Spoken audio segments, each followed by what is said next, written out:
그때 유다 자손이 길갈에 있는 여호수아에게 나아오고 그니스 사람 여분네의 아들 갈렙이 여호수아에게 말하되 여호와께서 가데스 바네아에서 나와 당신에게 대하여 하나님의 사람 모세에게 이르신 일을 당신이 아시는 바라.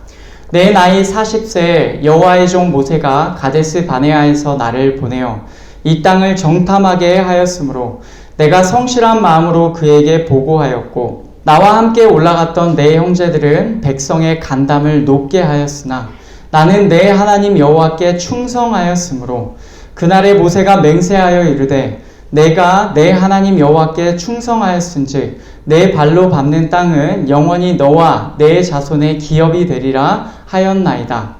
이제 보소서 여호와께서 이 말씀을 모세에게 이르신 때로부터 이스라엘이 광야에서 방황한 이 45년 동안을 여호와께서 말씀하신 대로 나를 생존하게 하셨나이다. 오늘 내가 85세로되 모세가 나를 보내던 날과 같이 오늘도 내가 여전히 강건하니 내 힘이 그때나 지금이나 같아서 싸움에나 출입에 감당할 수 있으니 그날에 여호와께서 말씀하신 이 산지를 지금 내게 주소서.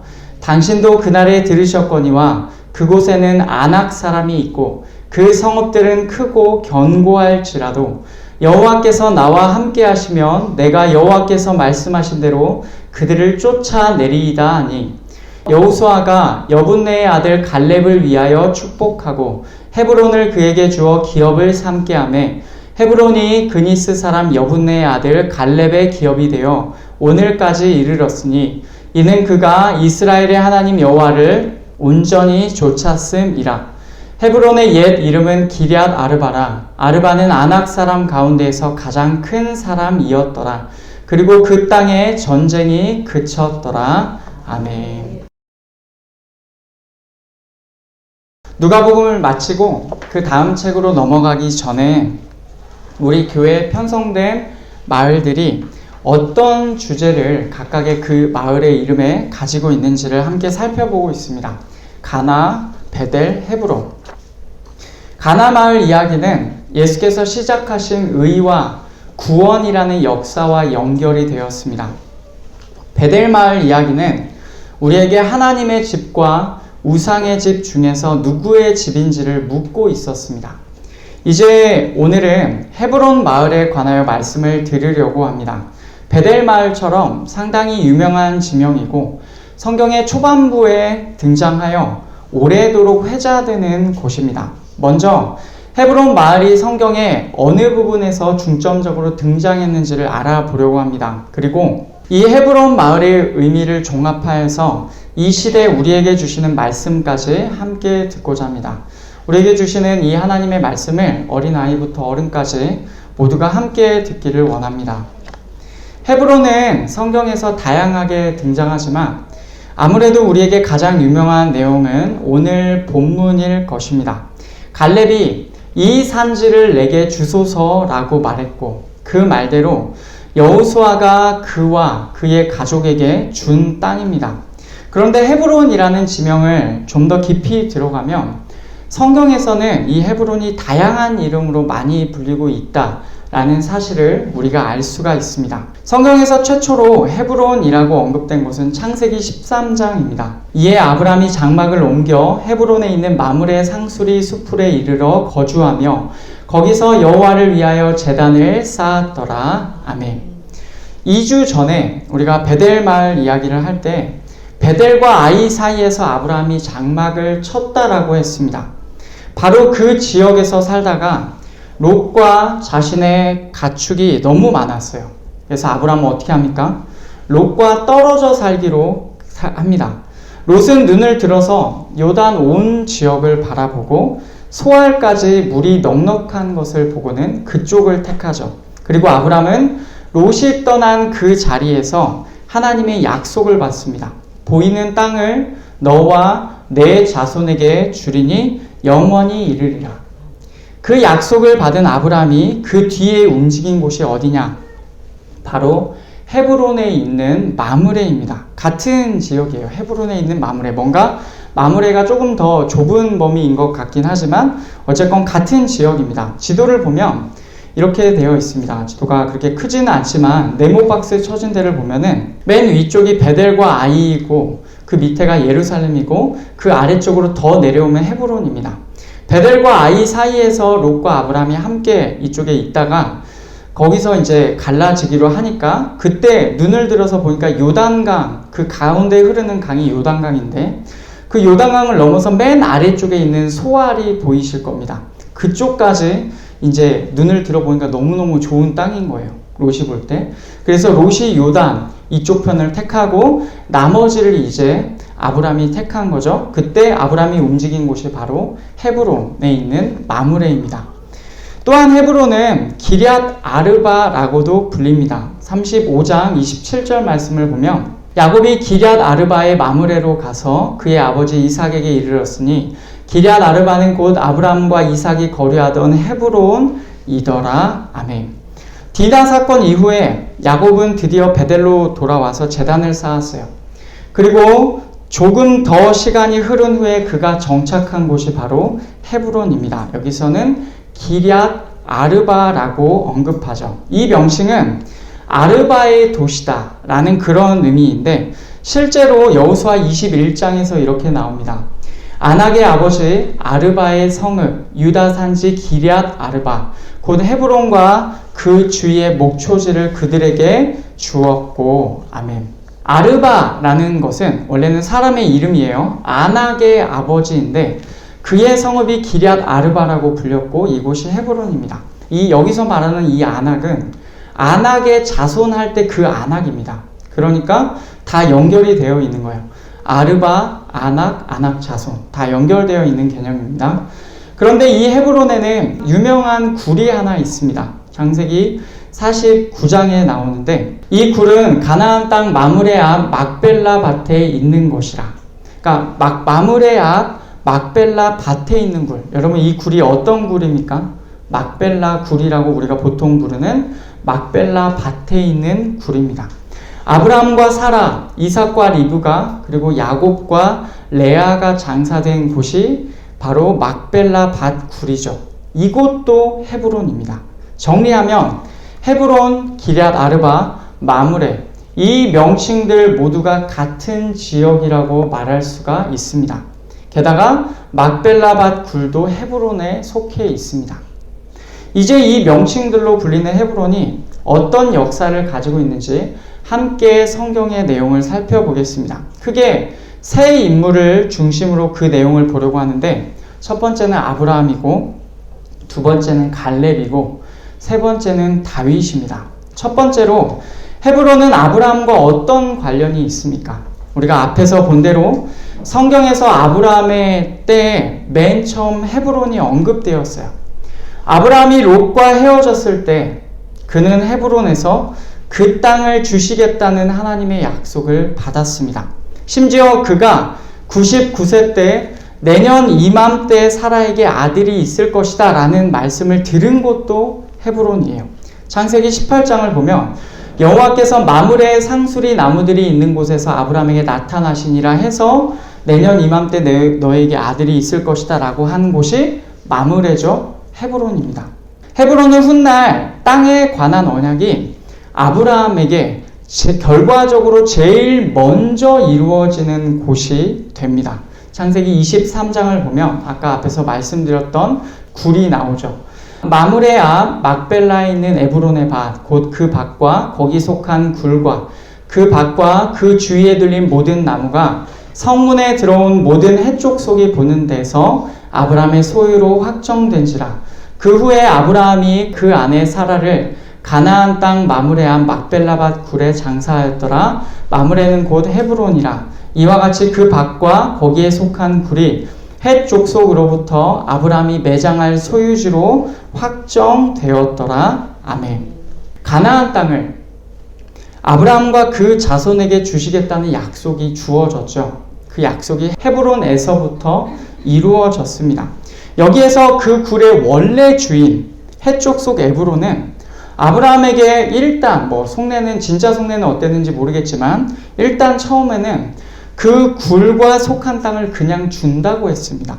그런데 아브라함은 굳이 그 땅을 정확한 시세를 쳐서 정확한 값을 치르고 산 다음에 사람들 앞에서 확정하였습니다. 여기서 그가 왜 그렇게 굳이 값을 치렀을까요? 아브라함은 하나님의 언약을 믿었을 거예요. 어떤 언약이냐면 너의 자손이 이방에서 객이 되고 4대 만에 이 땅으로 돌아올 거다라는 그 말씀을 들었거든요. 그 말씀을 믿었을 것입니다. 그러면 당장 이 땅이 나에게 주어지는 것은 아니겠구나. 내 자손 4대 만에 이 땅으로 돌아오겠구나 라는 그것을 아브라함이 믿었을 거예요.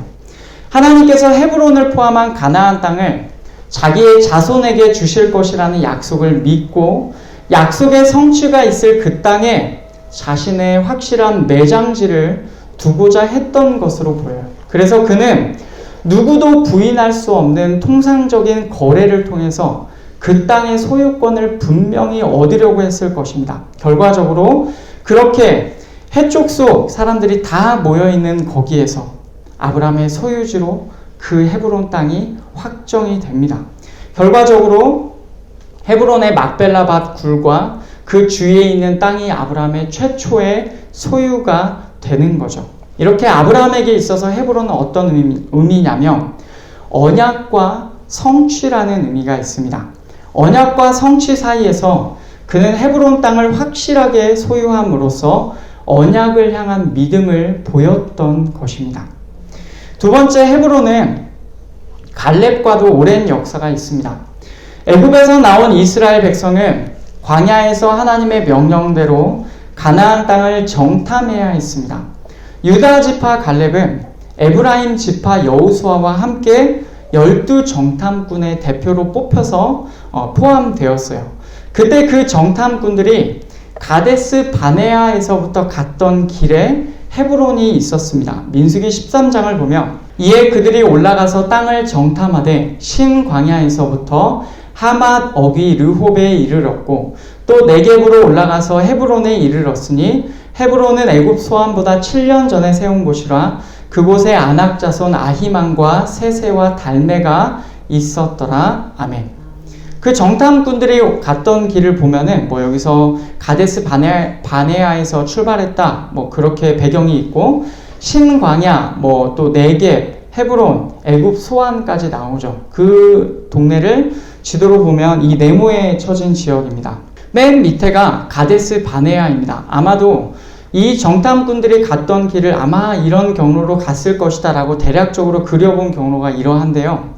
보시면 가데스 바네아에서 출발을 합니다. 그래서 헤브론을 거치죠. 여기에 아낙 자손이 있었더라 라는 말이 있습니다.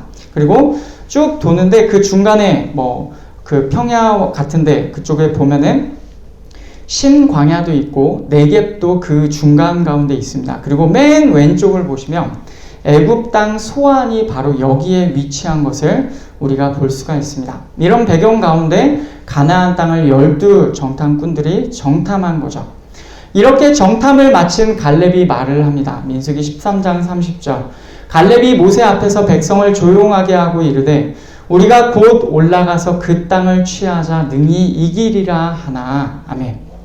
하나님께서 약속해 주신 땅에 올라가서 그 땅을 취하자. 능히 이길 것이다 라고 말을 해요. 그런데 문제는 무엇입니까? 헤브론 그 땅에 아낙 자손이 있었다는 거예요. 그것도 가나안 땅이 있었더라가 아니라 정확하게 헤브론에 아낙 자손이 있었다입니다. 아까 앞에서 헤브론은 아르바의 도시라는 뜻인 기럇 아르바라고 불린다고 하였죠. 거기 나오는 아르바의 아들이 아낙이고 이 아낙의 자손이 어떤 특징을 가지고 있냐면 거대한 키를 가졌습니다. 아히만과 세세와 달메가 거기 있었다라고 하죠. 이 아낙 자손이 얼마나 거인이었냐면 물론 그들의 믿음 없음에서 나오는 과장법일 수도 있지만 함께 그 땅을 정탐한 나머지 10사람들이 자기들을 가리켜 뭐라고 합니까? 우리는 메뚜기와 같다라고 합니다. 그들에 비하면 우리는 보잘것이 없다. 그들은 너무너무 거대하다 라고 말을 할 정도였어요. 결국 이 10사람의 말에 더 집중한 모든 사람이 밤새도록 통곡하였습니다. 그럼에도 여호수아와 갈렙은 하나님의 약속을 신뢰하였습니다. 14장 6절부터 9절까지를 보면 그 땅을 정탐한 자 중 눈의 아들 여호수아와 여분의 아들 갈렙이 자기들의 옷을 찢고 이스라엘 자손의 온 회중에게 말하여 이르되 우리가 두루 다니며 정탐한 땅은 심히 아름다운 땅이라. 여호와께서 우리를 기뻐하시면 우리를 그 땅으로 인도하여 들이시고 그 땅을 우리에게 주시리라. 이는 과연 젖과 꿀이 흐르는 땅이니라. 아멘. 이렇게 하나님의 약속을 신뢰합니다. 하나님께서 우리를 기뻐하시면 어떻게 된다고 합니까? 우리를 그 땅으로 인도하여 들이시고 그 땅을 우리에게 주시리라. 정말로 아름다운 땅이다. 하나님께서 우리를 기뻐하시기만 하면 우리는 그 땅에 들어갈 수 있다라고 믿음으로 말을 합니다. 이렇게 말을 하는데도 결국 온 회중은 그 둘을 돌로 치려고 했어요.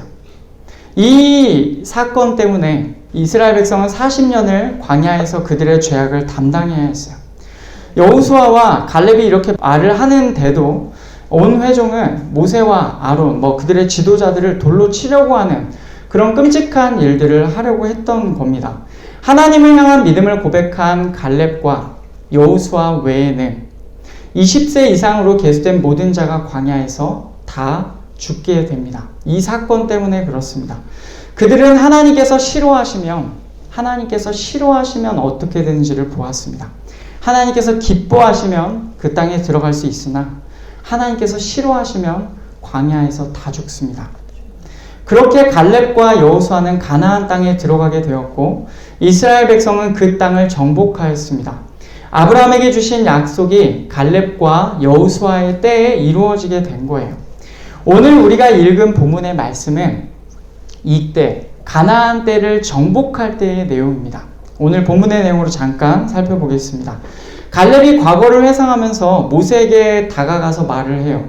모세가 가데스 바네아에서 가나안 땅을 정탐하기 위하여 그를 보낼 때 그의 나이가 뭐라고 하였습니까? 40세였다 라고 그렇게 말을 합니다. 내 나이 40세에 여호와의 종 모세가 가데스 바네아에서 나를 보내어 이 땅을 정탐하게 하였으므로 라고 말을 해요. 자기가 40세였다 라고 합니다. 그리고 그때 하나님을 온전히 믿은 그때에 어떻게 하였습니까? 내가 내 하나님 여호와께 충성하였으므로 라고 말을 하죠. 그날에 모세가 맹세하여 이르되 내가 내 하나님 여호와께 충성하였은즉 내 발로 밟는 땅은 영원히 너와 내 자손의 기업이 되리라 하였나이다. 아멘. 그때 모세가 갈렙에게 준 약속, 땅을 영원히 너와 내 자손의 기업으로 준다라는 것입니다. 이 말씀을 하나님께로부터 모세를 통하여 받았습니다. 갈렙은 이제 시간이 지나서 그때로부터 45년이 지났다라고 해요. 오늘 말씀 10절을 보면 이제 보소서 여호와께서 이 말씀을 모세에게 이르신 때로부터 이스라엘이 광야에서 방황한 이 45년 동안을 여호와께서 말씀하신 대로 나를 생존하게 하셨나이다. 오늘 내가 85세로 돼. 아멘. 85세. 여러분 85세면 노인이라고 할 수가 있어요. 그럼에도 갈렙은 뭐라고 합니까? 모세가 나를 보내던 날과 같이 오늘도 내가 여전히 강건하니 내 힘이 그때나 지금이나 같아서 싸움에나 출입에 감당할 수 있으니 내가 여전히 건강하다. 내가 강하다. 나는 그때나 지금이나 내 힘이 같다. 내가 싸움도 할 수 있고 출입도 할 수 있다라고 말을 해요. 그리고 12절 그날에 여호와께서 말씀하신 이 산지를 지금 내게 주소서. 당신도 그날에 들으셨거니와 그곳에는 아낙 사람이 있고 그 성읍들은 크고 견고할지라도 여호와께서 나와 함께 하시며 내가 여호와께서 말씀하신 대로 그들을 쫓아내리이다 하니. 아멘. 함께 계시며 하나님께서 자신과 함께 계신다고 한다면 내가 그들을 쫓아낼 수 있다라고 말을 해요. 여러분 어떻습니까? 45년 전의 고백과 똑같습니다. 여호와께서 나와 함께 하시며. 아까 우리가 뒷부분에 읽지 않았었는데 여호수아 14장 9절 말씀 그 이전에 보시면은 민수기 14장 9절에서 이들이 정탐할 때의 상황을 보면 여호와는 우리와 함께 하시느니라. 그들의 보호자는 그들에게서 떠났고 여호와는 우리와 함께 하시느니라. 그들을 두려워하지 말라라고 말을 했어요. 여호와는 우리와 함께 하신다라고 한 그 갈렙의 고백이 오늘 말씀에서도 여전히 여호와께서 나와 함께 하시며 내가 그 일을 할 수가 있다라고 해요. 정탐꾼으로서 믿음을 고백하던 그의 믿음이 무려 45년이나 지났는데도 변하지가 않는 겁니다. 결국 여호수아가 그를 축복하였고 헤브론을 갈렙에게 기업으로 주었습니다. 그래서 이 헤브론은 갈렙이 속한 유다 지파의 땅이 됩니다. 실제로 그 땅은 여호수아 뒷부분에서 이렇게 언급이 됩니다. 여호수아 20장을 보면 이에 그들이 납달리 산지 갈릴리 게데스와 에브라임 산지의 세겜과 유다 산지의 기럇 아르바 곧 헤브론과 하면서 베셀, 길랏, 라몬, 바산, 골란까지 이 6개의 성읍을 구별하였대요. 그리고 이 성읍이 무엇을 의미하냐면 이는 곧 이스라엘 모든 자손과 그들 중에 거류하는 거류민을 위하여 선정된 성읍들로서 누구든지 부지 중에 살인한 자가 그리로 도망하여 그가 회중 앞에 설 때까지 피해 보복자의 손에 죽지 아니하게 하기 위함이라. 아멘. 도피성이 됩니다. 그 6개 중에 하나 헤브론이 도피성이 되는 거예요. 그리고 그런데 그 중에서도 그러니까 헤브론이 도피성이 되었다라는 것은 그 땅에 누가 산다는 말이냐면 레위 자손이 그 땅에 함께 거주한다라는 말이에요. 근데 그 중에서도 헤브론은 어떻게 되냐면 레위 자손 중 그핫 자손에게 속한 아론 자손이 첫 번째로 제비 뽑혔으므로 아낙의 아버지 아르바의 성읍 유다 산지 기럇 아르바 곧 헤브론과 그 주위의 목초지를 그들에게 주었고 그 성읍의 밭과 그 촌락들은 여분의 아들 갈렙에게 주어 소유가 되게 하였더라. 아멘. 여러분 어떻게 됩니까? 그 중에서도 아론 자손 제사장 자손이 거주하는 도피성이 됩니다. 정말로 그 도피성 6개 중에 가장 핵심적인 도피성이다라고 말할 수 있는 그 자리가 되는 거죠. 그래서 헤브론은 기본적으로는 아론 자손에게 속합니다. 그러나 그 성읍의 밭과 촌락들은 갈렙에게 하나님의 약속대로 갈렙에게 속하게 되는 거예요. 그러면 갈렙에게 있어서 헤브론은 어떤 의미이겠습니까? 하나님의 언약이 있던 곳이었고 이미 늦어버린 것 같은 85세의 나이에도 40세와 변함없이 하나님의 약속을 향한 믿음이 표현된 곳입니다. 여호와께서 나와 함께 계시며 결국 그 땅 헤브론은 갈렙의 기업이 되었습니다. 세 번째로 이 헤브론은 유다 지파의 다윗과도 깊게 연결이 됩니다. 다윗은 사울이 이미 이스라엘의 왕으로 있을 그때 사무엘로부터 왕으로 기름 부음을 받았어요. 왕이 된다는 언약을 하나님께로부터 받은 겁니다. 그 이후로 다윗은 어떻게 합니까? 하나님을 모욕하는 골리앗에게 하나님의 이름으로 나아가 승리하고 사울 왕의 악령을 내쫓는 수금을 타는 자도 되고 사울 왕의 사위도 됩니다. 그러나 그는 하나님의 영이 떠나고 악령이 괴롭게 하는 그 사울이 그렇죠. 사울에게서 쫓기게 돼요. 무려 장인어른인데도 그 사울로부터 계속해서 쫓기게 됩니다. 하나님께 왕이 될 것이라고 기름 부음을 받았는데도 그때로부터 오랜 시간을 쫓겨다니게 되어요. 시간이 많이 흐릅니다. 마침내 사울 왕이 죽게 되었습니다. 블레셋 사람의 땅에 있던 다윗은 하나님께 여쭤봐요. 사무엘하 2장을 보면 그 후에 다윗이 여호와께 여쭈어 아뢰되 내가 유다 한 성읍으로 올라가리이까 여호와께서 이르시되 올라가라. 다윗이 아뢰되 어디로 가리이까 이르되 헤브론으로 갈지니라. 아멘. 다윗이 하나님께 여쭤보았을 때 유다 한 성읍으로 올라가라고 하셨죠. 그리고 헤브론으로 가라고 하셨습니다. 그렇게 하나님의 말씀을 따라 헤브론으로 갑니다. 아내를 데리고 가요. 3절을 보면 또 그 추종자들과 그들의 가족들까지도 데리고 가서 헤브론 각 성읍에 살게 합니다. 그때 4절을 보면 유다 사람들이 와서 거기서 다윗에게 기름을 부어 유다족 속의 왕으로 삼았더라. 어떤 그 뒤에 나오는 내용이 또 나오고요. 유다 사람들이 와서 거기서 다윗에게 기름을 부어 유다족 속의 왕으로 삼았습니다. 바로 그 자리가 어디입니까? 헤브론입니다. 물론 유다족 속의 왕이라는 뭔가 부분적이긴 하였지만 마침내 하나님의 약속이 왕이 될 것이라는 그 기름 부음이 헤브론에서 이루어져서 그가 왕이 되었습니다. 그로부터 시간이 또 흘러서 마침내 다윗이 온 이스라엘의 왕이 되었습니다. 그리고 그때를 기록하는 내용을 보면은 다윗이 나이가 30세의 왕위에 올라 45년 동안 다스렸을 때 헤브론에서 7년 6개월 동안 유다를 다스렸고 예루살렘에서 33년 동안 온 이스라엘과 유다를 다스렸더라. 아멘. 헤브론에서 7년 6개월 동안 유다의 왕으로 있었고 이후로 33년 동안 예루살렘에서 모든 이스라엘의 왕으로 다윗이 통치하게 된 거예요. 이렇게 다윗이 왕이 되겠다라는 언약이 성취되었고 그 언약 성취의 시작이 바로 헤브론이었습니다. 그 과정, 물론 그 과정 가운데서 아들 압살롬이 반역을 일으키기도 했어요. 그런데 그 장소가 또 헤브론입니다. 사무엘하 15장 10절을 보면 이에 압살롬이 정탐을 이스라엘 모든 지파 가운데에 두루 보내 이르기를 너희는 나팔 소리를 듣거든 곧 말하기를 압살롬이 헤브론에서 왕이 되었다 하라 하니라. 아멘. 이렇게 성경에서 기록하고 있어요. 다윗을 대적하던 하나님께서 세우신 다윗왕을 대적하던 아들 압살롬이 헤브론에서 왕이 되었다라는 구절도 그 중간에 들어 있습니다. 그렇지만 분명한 것은 하나님께서 다윗과의 언약을 지키셨다는 것이죠. 역대상 11장 13절 14절을 보면 이렇게 나옵니다. 사울이 죽은 것은 여호와께 범죄하였기 때문이라.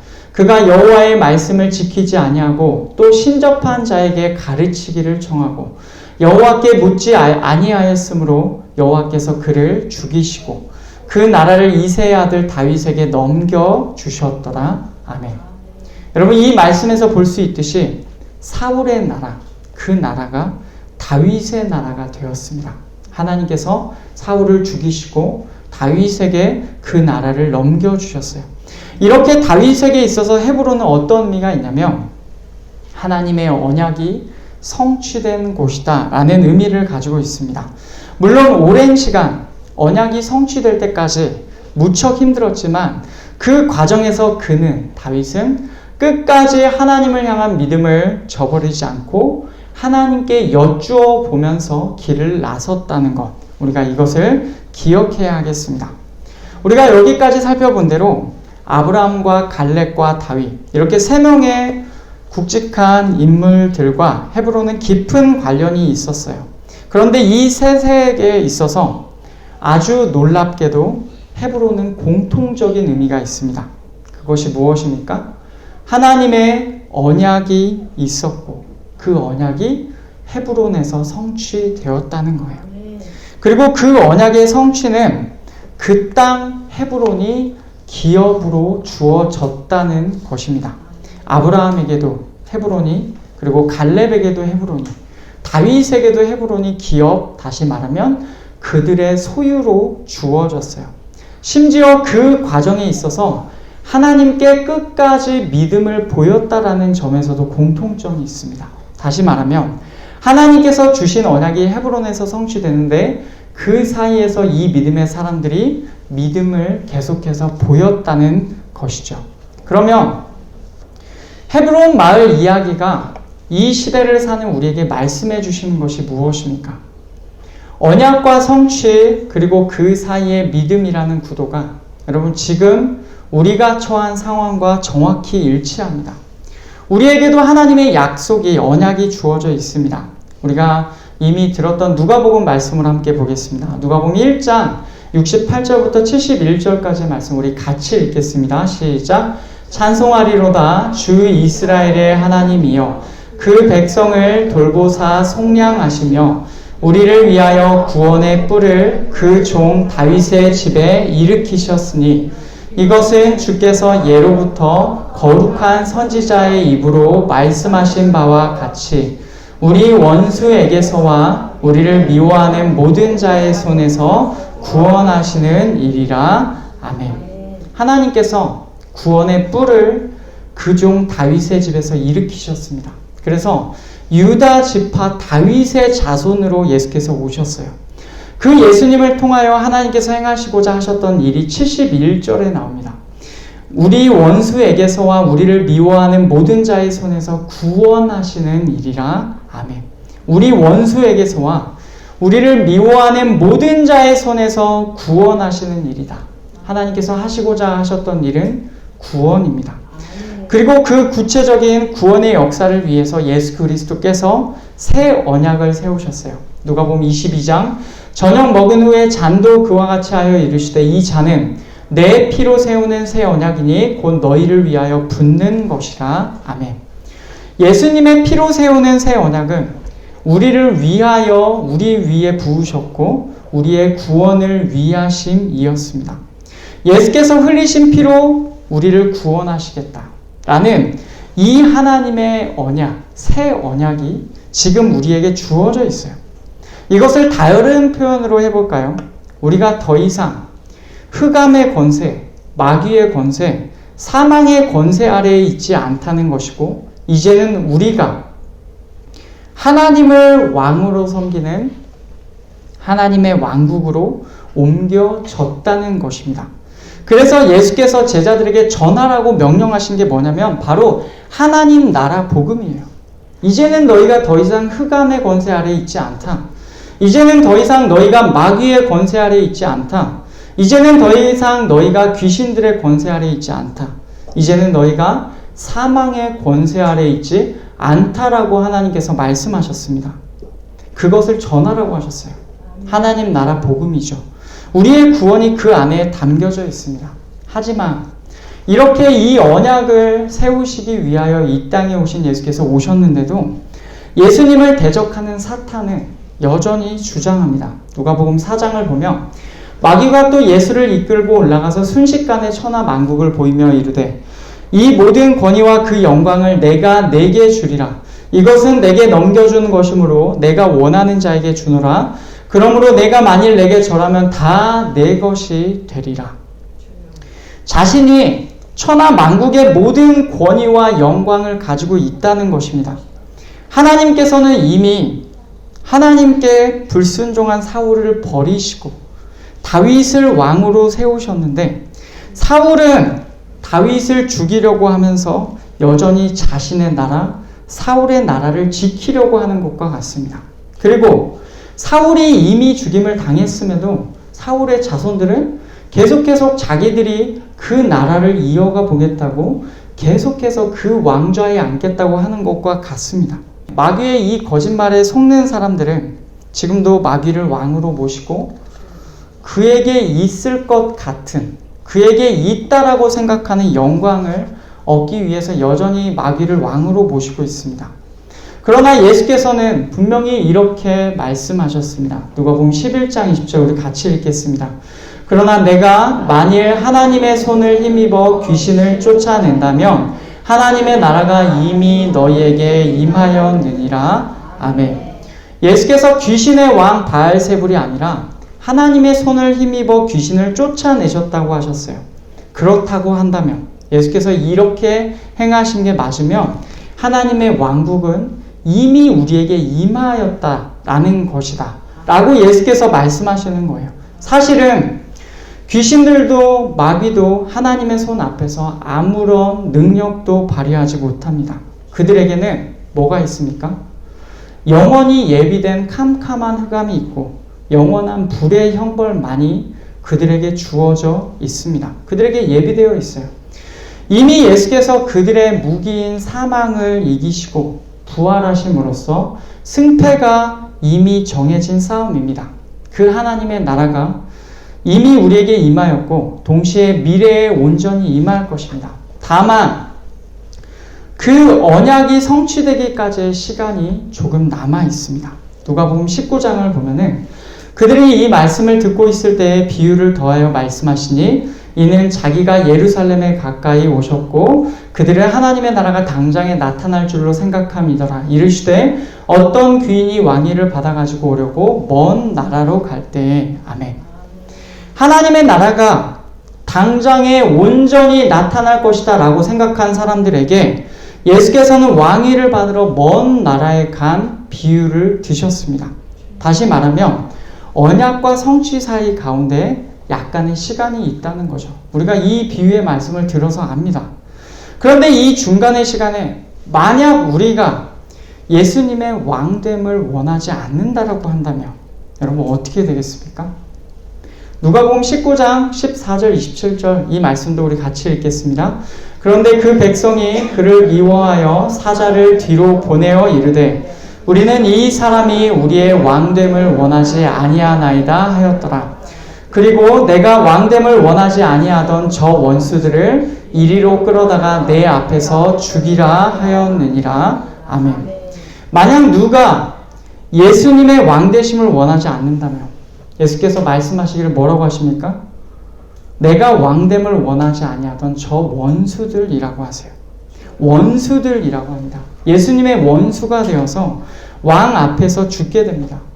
당연히 그런 자들에게는 하나님의 나라에서 전혀 기업이 없습니다. 마귀와 함께 영원한 불못에 던져지는 거예요. 여러분, 이 진리를 받아들여야 합니다. 우리는 언약과 성취 사이에 있는 자들이에요. 바로 이때 마귀가 아니라 예수님을 우리의 왕으로 모시면서 살아가야 합니다. 하나님께서 사울의 나라를 폐하시고 다윗의 나라를 여셨습니다. 하나님께서 친히 기름 부으신 자에 그에게 왕권을 주시고 그 사울의 나라, 하나님을 대적하고 하나님께 불순종한 그 사울의 나라를 없애시고 그 자리를 하나님께서 세우신 기름 부음 받은 자에게 그 나라를 주셨다는 거예요. 마찬가지입니다.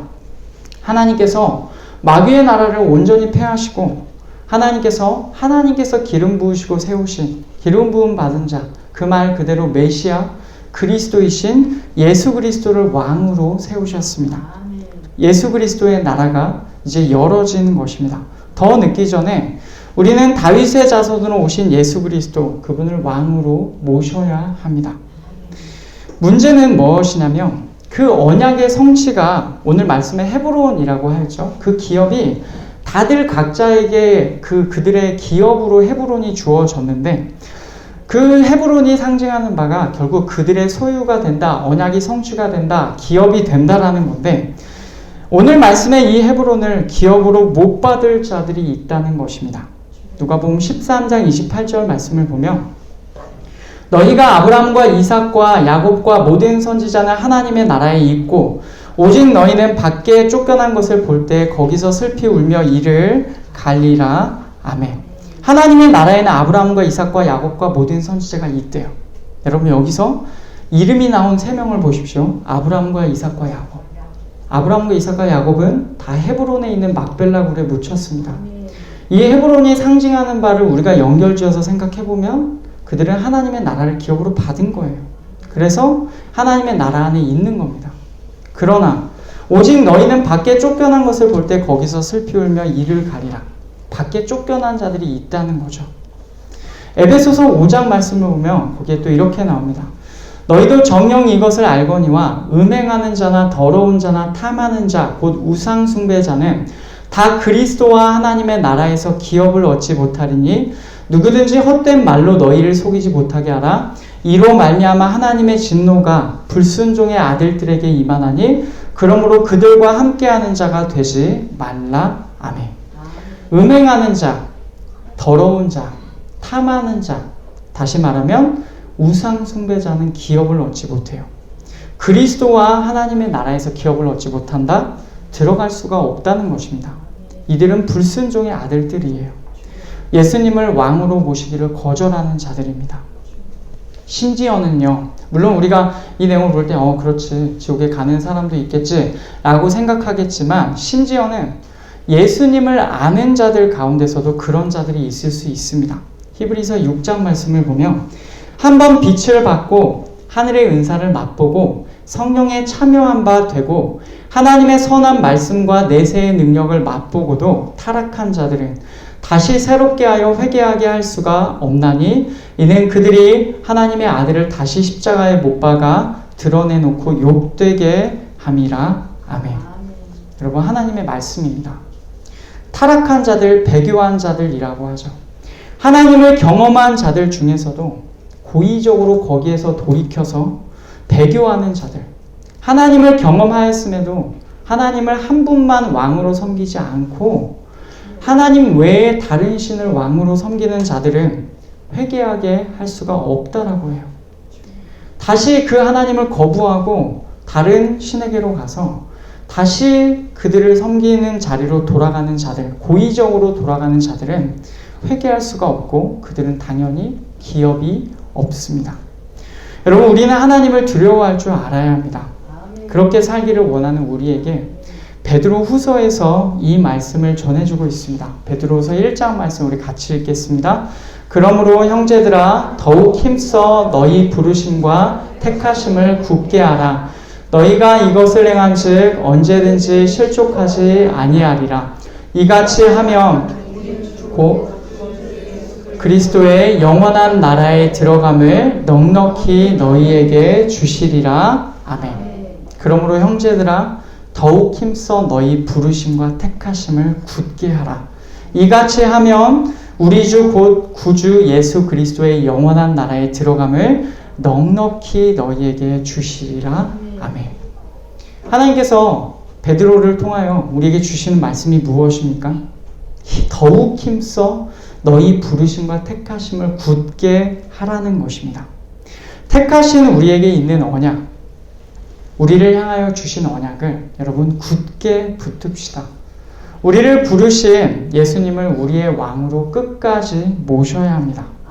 하나님의 언약이 온전히 성취될 때까지, 그래서 그 하나님께서 약속하신 하나님의 왕국이 우리에게 기업으로 주어질 때까지 여러분 갈렙처럼 끝까지 믿음을 잃지 않아야 하겠습니다. 갈렙은 45년 동안 그 믿음이 변하지 않았습니다. 그런 우리에게 반드시 하나님의 왕국이 헤브론처럼 기업으로 주어질 것입니다. 말씀을 뵙겠습니다. 오늘 헤브론 마을 이야기는 언약과 성취 사이에 있는 우리의 믿음이 어떠한지를 묻고 있습니다. 언약이 있고 성취될 때가 있습니다. 그 사이에 있는 우리의 믿음이 지금 어떠한지를 묻고 있어요. 하나님께서 주신 구원의 언약을 믿습니까? 앞으로 임할 하나님의 왕국의 언약을 여러분 믿고 계십니까? 그 언약이 성취될 때까지 갈렙처럼 한결같이 믿음을 가지고 있는 우리가 되어야 하겠습니다. 우리의 왕은 누구십니까? 우리의 왕은 예수님이십니다. 그분께서는 마귀의 권세를 이기시고 이미 승리하셨습니다. 이제 예수님만을 우리의 왕으로 모시십시다. 그분의 영원한 나라에 넉넉히 들어가십시다.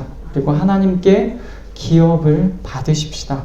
그런 우리 헤브론 마을 식구들과 또 우리 한걸음교회 모든 가족들이 되기를 축복합니다.